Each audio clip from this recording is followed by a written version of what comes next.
Shalom anak-anak, selamat pagi. Apa kabarnya hari ini?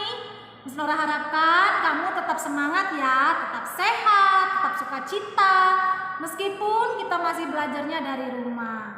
Oke, kita akan mulai pembelajaran kita untuk hari ini. Kita bisa lihat buku kita halaman 130 pembelajaran yang ketiga. Sudah dibuka semuanya? Oke, kalau begitu kita perhatikan yang ayo mendengarkan. Nah, ini masih tentang kewajiban dan hak ya. Tentunya kamu pasti tahu dong ini pelajaran apa? Iya benar, ini pelajaran PKN. Dengarkan Miss Nora ya. Kewajiban dan hak untuk belajar. Belajar merupakan hak setiap anak Indonesia. Untuk itu, pemerintah mendirikan sekolah-sekolah di seluruh wilayah Indonesia. Pemerintah juga memberikan bantuan untuk kepentingan belajar setiap anak Indonesia. Setiap anak Indonesia dapat memanfaatkan kesempatan belajar tersebut. Oleh karena itu, setiap anak Indonesia memiliki kewajiban untuk ikut menjaga sekolahnya. Selain menjaga sekolah, anak Indonesia wajib belajar dengan tekun agar dapat berprestasi. Tidak hanya berprestasi di sekolah, tetapi berprestasi di ajang lomba internasional.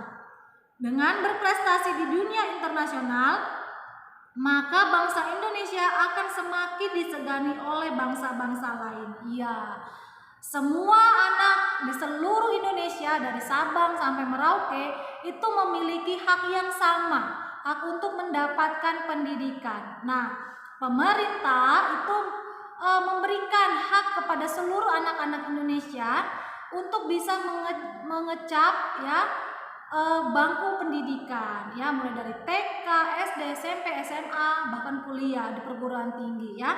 Nah, oleh karena itu semua anak Indonesia harusnya memanfaatkan hak yang diberikan oleh pemerintah dengan sekolah yang tekun, sekolah yang baik, menjadi anak yang berprestasi. Untuk apa? Selain membanggakan dirimu, orang tuamu, keluargamu, tetapi juga bisa menjadi kebanggaan bagi Indonesia. Apalagi kalau misalnya kamu mengikuti lomba-lomba yang internasional ya, skala internasional, dan kamu bisa mengikutinya. Nah, itu menjadi kebanggaan tersendiri, menjadi kebanggaan bagi Indonesia. Anak-anak Indonesia bisa ikut ajang lomba internasional ya. Nah, oleh karena itu tidak tertutup kemungkinan anak-anak HFO kelas 3 juga bisa mengikuti nanti ajang-ajang lomba internasional ya, kalau kamu rajin dan tekun belajar. Oke? Kita lanjutkan ke yang ayo menulis. Tuliskan hak dan kewajiban kita sebagai seorang pelajar di Indonesia. Nah, yang pertama kita tulis dulu haknya ya. Di dalam kotak tersebut ya, di dalam kotaknya. Haknya yang pertama adalah mendapatkan pelajaran. Mendapatkan pelajaran. Hak yang kedua adalah mendapat perhatian dari guru. Haknya yang kedua, mendapat perhatian dari guru. Hak yang ketiga adalah bertanya bila tidak mengerti, ya, bertanya bila tidak mengerti. Dan yang keempat, hak yang terakhir adalah mengikuti lomba-lomba yang diselenggarakan. Misalnya lomba-lomba yang ada di sekolah, kamu berhak untuk mengikutinya. Oke, Miss Nora ulang ya, ada 4 haknya. Yang pertama, mendapatkan pelajaran. Yang kedua, mendapatkan perhatian dari guru. Yang ketiga adalah bertanya bila tidak mengerti. Jadi kalau kamu misalnya ada yang kamu tidak mengerti tentang pelajaran, kamu berhak untuk bertanya kepada guru, ya. Dan hak yang terakhir adalah mengikuti lomba-lomba yang diselenggarakan di sekolah. Sudah, itu masih haknya. Lalu apa yang menjadi kewajiban kamu di sekolah sebagai seorang pelajar? Kewajiban yang pertama adalah mendengarkan guru. Ya, mendengarkan guru. Baik gurunya lagi mengajar atau memberi nasihat kepada kamu, itu kamu harus dengarkan ya. Yang pertama adalah mendengarkan guru. Kewajiban yang kedua apa? Iya, mentaati peraturan sekolah. Jadi peraturan dibuat itu untuk ditaati ya. Kewajiban ketiga adalah menjaga nama baik dan kebersihan sekolah. Menjaga nama baik sekolah, ya. Maksudnya itu bagaimana, Miss? Nah, maksudnya adalah kamu bersikap yang baik, ya, mau di sekolah atau mau di luaran sekolah. Ya, jadi jangan misalnya ikut berantem di luar sekolah. Nah, kamu berantem sama temen sama sekolah lain, misalnya banyak tuh ya kita lihat di televisi ya. Siswa ini, sekolah ini berantem tawuran dengan sekolah yang lain. Nah, itu berarti kamu tidak menjaga nama baik sekolah. Jadi, menjaga nama baik sekolah itu bukan hanya di sekolah saja, tetapi di luar sekolah. Ya, kita harus menjaga nama baik sekolah kita supaya tetap baik. Oh iya, anak-anak HFO itu anak-anak yang baik loh. Anak-anak HFO itu apalagi yang kelas 3 itu suka menolong loh. Nah, itu sudah menjaga nama baik sekolah. Dan jangan lupa selama kita di sekolah kita juga harus menjaga kebersihan, ya. Walaupun misalnya di sekolah kan ada Bapak OB, ada Bapak yang bisa membersihkan sekolah. Nah, nggak kayak gitu ya. Kewajiban kita bersama adalah menjaga kebersihan. Oke, sudah ya, berarti hak dan kewajibannya sudah kita tulis ya. Lalu kita perhatikan yang halaman 131 yang ayo mencari tahu. Apa maksud kalimat di bawah ini? Dengan berprestasi di dunia internasional, maka bangsa Indonesia akan semakin disegani oleh bangsa-bangsa lain. Maksudnya itu apa? Kamu tulis ya, seperti yang Miss Nora sampaikan. Supaya Indonesia menjadi salah satu bangsa yang disegani dan diperhitungkan oleh bangsa-bangsa lain. Miss ulang ya. Supaya Indonesia menjadi salah satu bangsa yang disegani dan diperhitungkan oleh bangsa-bangsa lain. Maksudnya nggak disepelekan ya, nggak diremehkan, itu maksudnya. Oke, kita lanjut masih di halaman 131. Ini masih pelajaran PKN ya. Prestasi pelajar Indonesia. Bangsa Indonesia patut berbangga karena banyak pelajar Indonesia yang berprestasi. Prestasi yang diraih para pelajar adalah prestasi tingkat dunia. Belum lama ini, beberapa pelajar meraih juara dalam kompetisi matematika sedunia. Wow, keren ya. Kompetisi ini diadakan pada tanggal 4 hingga 14 Juli 2018 di negara Rumania. Nah, pada kompetisi ini, tim Indonesia berhasil meraih 6 medali. Wow, keren ya. Dengan perolehan tersebut, Indonesia menempati peringkat 10 di atas negara Australia, Inggris, Jepang, dan Kanada. Tidak hanya itu, pelajar Indonesia juga pernah berprestasi pada kontes robot dunia di Taiwan, festival menyanyi internasional di Italia, Olimpiade Fisika di Amerika, serta masih banyak lagi. Prestasi yang demikian tentu merupakan hal yang membanggakan. Para pelajar sebaiknya harus tekun belajar agar suatu saat dapat ikut berprestasi. Kamu juga tentu ingin berprestasi di tingkat dunia seperti itu, bukan? Nah, bangsa Indonesia ternyata punya banyak anak-anak yang berprestasi, anak-anak yang mengikuti lomba-lomba atau ajang dunia internasional ya, skala internasional. Nah, Miss Nora berharap suatu saat, waktu kelak ya, anak-anak HFO juga bisa mengikuti ajang-ajang lomba-lomba yang skala internasional ya. Itu bisa membanggakan sekali, sangat-sangat membanggakan. Dan semua itu punya peluang, semua siswa itu punya peluang asal kamu rajin dan tekun belajar ya, nggak bosan-bosannya, nggak jemu-jemunya belajar. Pasti ada kesempatan itu kalau kamu bisa tekun dan rajin belajar ya. Kita lanjutkan ke halaman 132 ya. Kita langsung ke yang ayo beraktivitas saja. Jadi yang ayo mencari tahu dan ayo menulis itu kita skip. Kita masuk ke yang ayo beraktivitas. Oke? Beri tanda centang untuk kalimat saran, beri tanda silang untuk yang bukan kalimat saran. Nah, perhatikan yang pertama. Kamu seharusnya rutin minum obat agar cepat sembuh. Itu kalimat saran apa bukan? Iya, itu kalimat saran. Maka kamu kasih tanda centang. Kamu tidak akan dapat membuatnya karena kamu masih kecil. Itu kalimat saran apa bukan? Bukan ya. Jadi kamu kasih tanda silang. Lebih baik kita tanyakan hal ini kepada Pak Guru. Nah, ini kalimat saran. Oke, good. Hal ini bukanlah sesuatu yang mudah untuk dikerjakan. Ini bukan kalimat saran ya. Oke. Hasil karyamu tidak harus ditampilkan pada pameran ini ya, pameran nanti. Itu pameran bukan pemeran ya. Itu juga bukan kalimat saran. Kita harus tetap bersemangat mengerjakan tugas yang sulit ini. Itu kalimat saran bukan? Bukan ya, itu bukan kalimat saran. Oke, kita lanjut ke pelajaran matematika halaman 133 yang ayo berlatih. Nah, nomor 1 itu ada soalnya ya. Sebanyak 25 tim mengikuti lomba proyek ilmiah antar negara. Setiap tim memiliki jumlah anggota yang sama. Berapakah jumlah peserta dari seluruh tim? Berapa jumlah anggota pada setiap tim yang berlomba? Kerjakan soal di atas dengan langkah berikut. Tentukan jumlah seluruh anggota yang dapat dibagi bilangan 25. Tentukan jumlah anggota tim yang dapat membagi jumlah peserta menjadi 25. Selanjutnya berlatihlah dengan menulis 5 kemungkinan.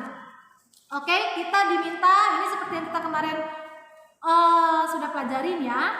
Berapa bagi berapa yang hasilnya 25. Nah, untuk nomor 1 itu dari Miss Nora. Nanti yang nomor 2 itu kamu yang kerjakan. Oke? Kemungkinan yang pertama ya, titik-titik bagi titik-titik sama dengan 25. Nah, kamu tuliskan ya.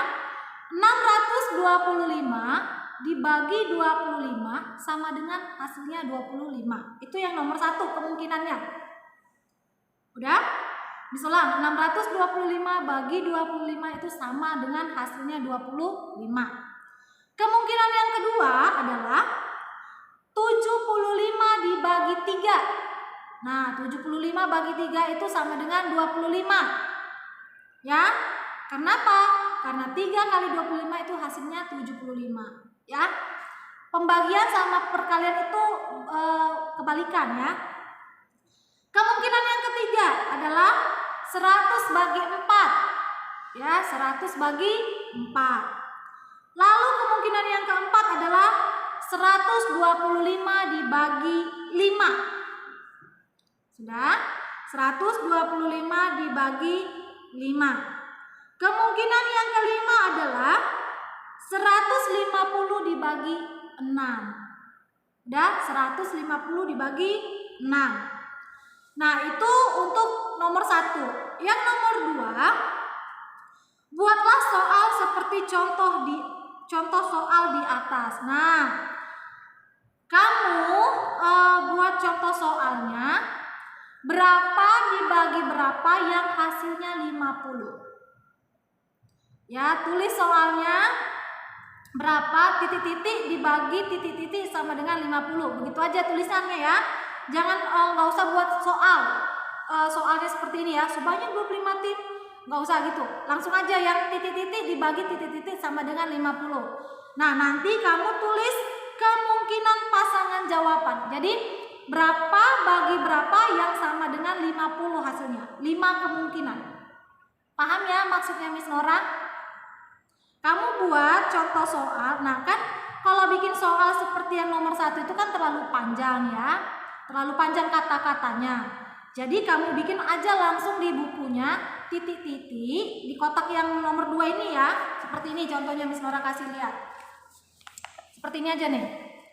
Titik-titik dibagi titik-titik sama dengan 50. Nah, itu ya. Titik-titik dibagi titik-titik sama dengan 50. Begitu aja buat, nggak usah buat kata-katanya. Ya, nanti kepanjangan. Nah, lalu kamu buat kemungkinannya. Berapa dibagi berapa sama dengan 50. Buat 5 kemungkinan. Paham ya? Oke, kalau sudah, maka kita lanjutkan ke pembelajaran yang keempat. Kalau yang SBDP halaman 134 ini nggak usah, kita skip aja ya. Membuat hiasan dari pita ini nggak usah. Kita langsung ke halaman 135, pembelajaran yang keempat.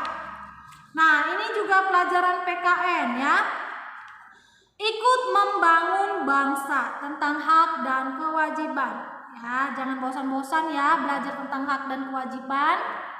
Oke, Miss Nora bacakan buat kita semua. Pemerintah Indonesia terus melakukan pembangunan. Hasil pembangunan tersebut diantaranya adalah jalan, sekolah, dan rumah sakit. Itu fasilitas umum ya. Semua itu dibangun oleh pemerintah demi membangun negara agar maju dan sejahtera. Sebagai warga negara, kita memiliki hak untuk memanfaatkan semua hasil pembangunan. Contoh hak tersebut adalah sebagai berikut. Kamu garis bawahi ya contohnya ya. Contoh hak tersebut adalah sebagai berikut. Yang pertama, kita mendapat ilmu di sekolah-sekolah. Yang kedua, kita dapat memperoleh layanan kesehatan di rumah sakit. Yang ketiga, kita dapat bepergian melalui jalan raya dengan nyaman. Itu haknya ya. Sebagai warga negara, kita juga berkewajiban ikut membangun negara. Kita tidak perlu ikut bekerja dalam pembangunan jalan, sekolah, ataupun rumah sakit. Kewajiban kita adalah sebagai berikut. Nah, kewajibannya kamu garis bawahi ya. Yang pertama, ikut menjaga dan merawat jalan raya, rambu lalu lintas, sekolah, dan rumah sakit. Itu kewajiban yang pertama. Yang kedua, kewajibannya adalah menjaga kebersihan lingkungan dengan tidak membuang sampah sembarangan. Kewajiban yang ketiga adalah mentaati peraturan yang telah ditetapkan oleh pemerintah. Nah, itu sudah kamu garis bawahi kan hak dan kewajibannya. Maka kita lanjutkan ke halaman 136. Yang ayo menulis. Amati kembali kewajiban dan hak pada teks di atas. Teks yang di atas maksudnya yang halaman 135 ya. Tuliskan hak yang kamu telah dapatkan dan kewajiban yang telah kamu lakukan. Nah, kamu tuliskan hak dan kewajiban yang tadi Miss Nora minta untuk kamu garis bawahi. Tadi haknya ada 3 dan kewajibannya juga ada 3. Ya, jadi itu kamu pindahkan. Yang dari halaman 135 tadi kamu pindahkan ke halaman 136 yang ayo menulisnya. Bisa ya? Oke. Yang terakhir untuk pelajaran kita hari ini adalah yang ayo berlatih. Ya, di halaman 136. Lengkapilah pernyataan dengan mencoret kata yang tidak tepat. Yang pertama, kewajiban harus dilakukan sebelum atau setelah kita mendapatkan hak. Iya, jawabnya adalah sebelum. Ya, kewajiban itu harus dilakukan sebelum kita mendapatkan hak. Oke? Oh, sorry. Kewajiban harus dilakukan setelah ya. Kewajiban dilakukan setelah mendapatkan hak ya. Oke? Yang kedua, mentaati peraturan pemerintah merupakan kewajiban ya. Jadi yang kamu coret itu adalah haknya ya. Yang kamu coret berarti hak. Mentaati peraturan pemerintah merupakan kewajiban setiap warga negara. Yang ketiga, pembangunan dilakukan untuk memenuhi hak warga negara. Berarti yang kamu coret adalah bangsa lainnya. Nomor 4, membangun negara merupakan tugas pemerintah saja atau seluruh warga negara? Iya, jawabannya adalah seluruh warga negara. Berarti yang kamu coret pemerintah saja. Yang kelima, pembangunan dilakukan agar negara Indonesia menjadi maju. Jadi kamu coret terbelakang. Oke? Sepertinya nomor 1 salah ya. Nomor 1 itu kewajiban harus dilakukan sebelum kita mendapatkan hak. Jadi yang kamu coret adalah setelah ya. Oke, nomor 1 itu jawabannya sebelum. Jadi kewajiban itu kita harus lakukan dulu sebelum kita mendapatkan hak ya. Hak itu kita terima setelah kita melakukan kewajiban. Oke anak-anak, demikianlah pelajaran kita untuk hari ini. Miss Nora harapkan kamu tetap semangat, jaga kesehatan, dengar-dengaran sama nasihat orang tua ya. Dan jangan lupa yang paling penting adalah tetap berdoa. Demikianlah pelajaran kita untuk hari ini. Tuhan Yesus memberkati. Dadah.